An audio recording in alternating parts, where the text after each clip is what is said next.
A very warm welcome to all our listeners around the world. You're welcome to the Tony Tukumbo Fernandez Show, a show that promotes the true life and success stories of Africans and Caribbeans around the world. So, if there's a product or initiative you wish to share, feel free to give us a call on 0788 280 9005. That's 0788 280 9005. Take a few seconds to subscribe to our channel, but also visit our international blog at www.tonyfernandez.co.uk, as we're all about promoting the true life stories and success stories of Africans and Caribbeans around the world today. We have some amazing guests lined up in the next few months. In fact, we've got guests lined up for the rest of the year. So it's all about promoting your voice, the community's voice, and also promoting the initiatives of Africans and Caribbeans doing amazing stuff around the world. We have an amazing guest also this morning here, and we're logging into London now to speak to a very wonderful man who has a passion for history, culture, and so many initiatives. He is the president of the Efik Leadership Foundation in the UK, and he has his fingers in so many pies. I haven't seen him for quite a while, and it's such a pleasure to meet him after quite a long time. Mr. Richard Duke, president of the Efik Leadership Foundation. Welcome to Tony Tukumbo Fernandez Show. It's been quite a while. How are you today? Thank you, Tony, for having me. It's been a long time. I think the last time we met was in 2019 at the House of Parliament, during your Black History, one of your events. So it's nice catching up with you. It's fantastic, and you're looking very, very well. And our listeners are dying to know a bit about yourself, your background, and what inspires you as a person.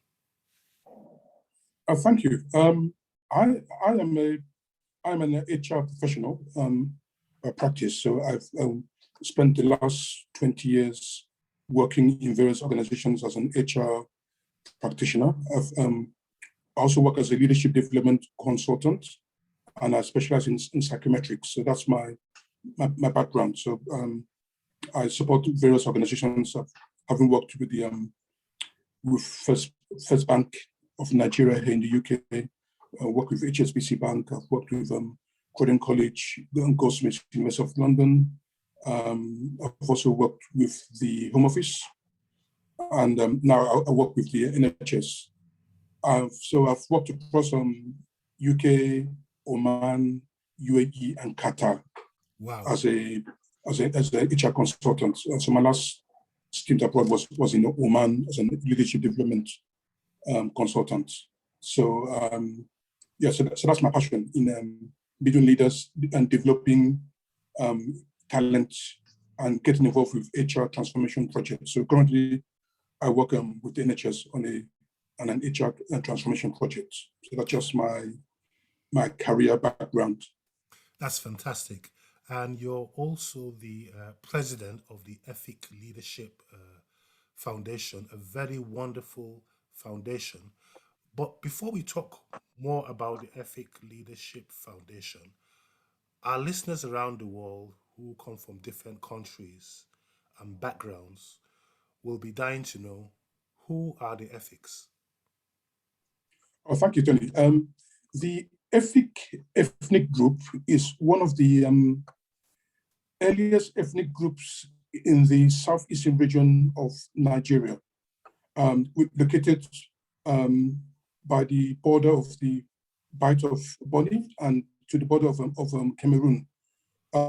It's one of the earliest ethnic groups in that western part of West Africa, and it's one of the places where slave traders used to come to pick up slave trades on the western coast. So along with Accra and Badagry and Calabar was a slave trade, so a slave trade port. So the ethnic group is one of the first ethnic group that had the early interaction with the Westerners. So since from the 15th century and going forward, and one of the first set of Africans to migrate to the United Kingdom. since from the 17th century or so. Okay, fantastic. And now you're the president of this wonderful organization doing amazing stuff in the UK, in Calabar, Nigeria. Um, what is the Efik Leadership Foundation all about? Thank you very much. I'm actually the chairman of the board of trustees Okay. of the NGO. So um, a bit of a background. It was um, back in Nigeria, the Efik ethnic group, they cut across 5 different local government areas. And although we have had early contact with the Westerners in terms of a lot of first things out in Calabar, we have the first hospital in Nigeria, we have the first port in Nigeria, we have the first secondary school in Eastern Nigeria, we have so many first medical doctor, etc., etc. But there has been a big decline in educational attainment in the youths due to the poverty of that area.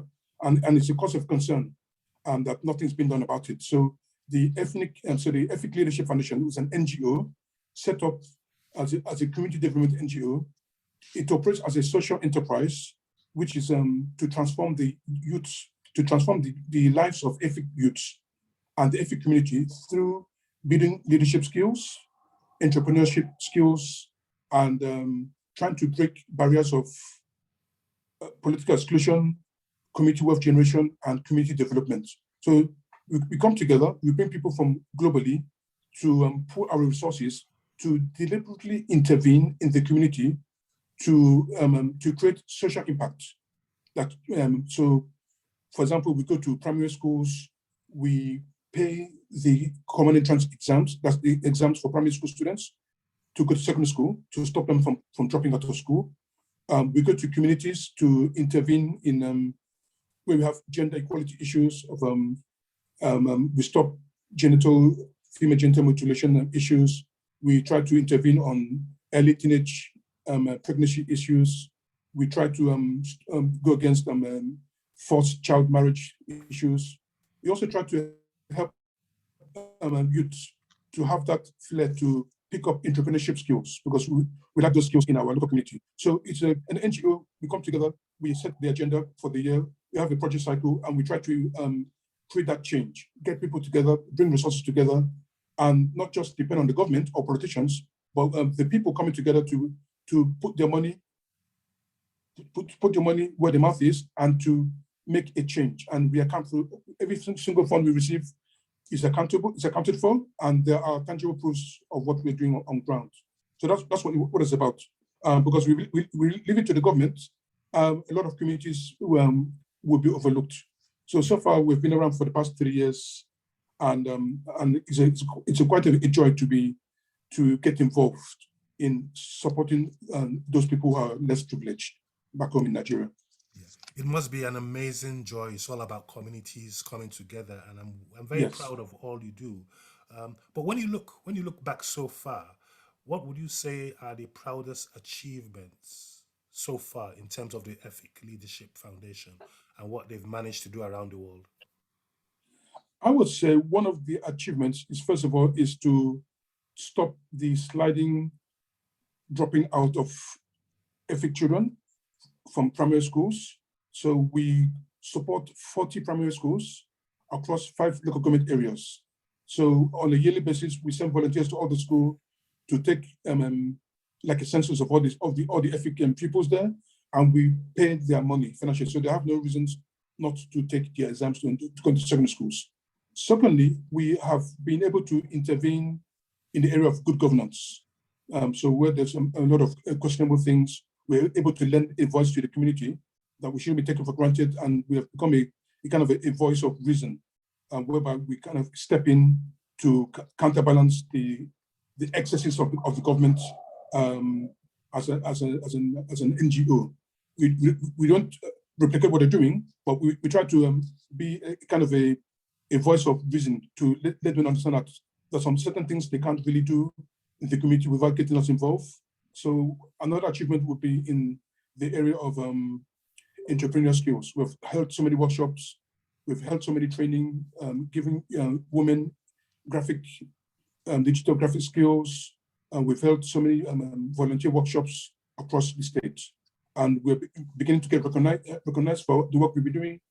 Recently, we've been involved to the police community team, where we're working on various security projects across the state and Calabar. As you may know, there's lots of kidnappings and banditry issues going on. So we have been consulted as one of the foremost organizations to take part to intervene in what's happening.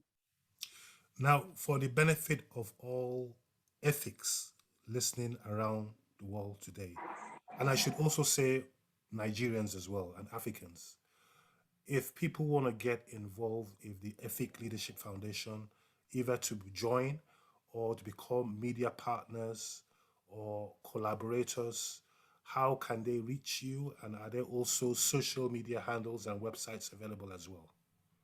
Yes, we have a Facebook group and a Facebook page. So that's if you go to Facebook and put in Efik Leadership Foundation, you see our page and you see our group page there. Also, we are if you go to the handle of Efik Leadership Foundation on Instagram, you see our page there. And for those who want to send us an email, if you send us an email on Efik Leadership Foundation at gmail.com, we will get the email. And also, if you send an email to info@efikleadershipfoundation.org, we will get the same email. So it depends. Efik Leadership Foundation at gmail.com. You give us an email, then we can guide you on how to join us as a member. And we'll give you an update on all the things we're doing, and you can join us in the good work of supporting our local community.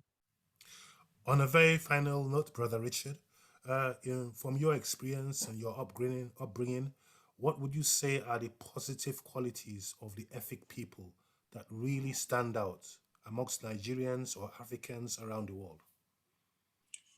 I would say the main standout of the Efik people is, first of all, is the culture.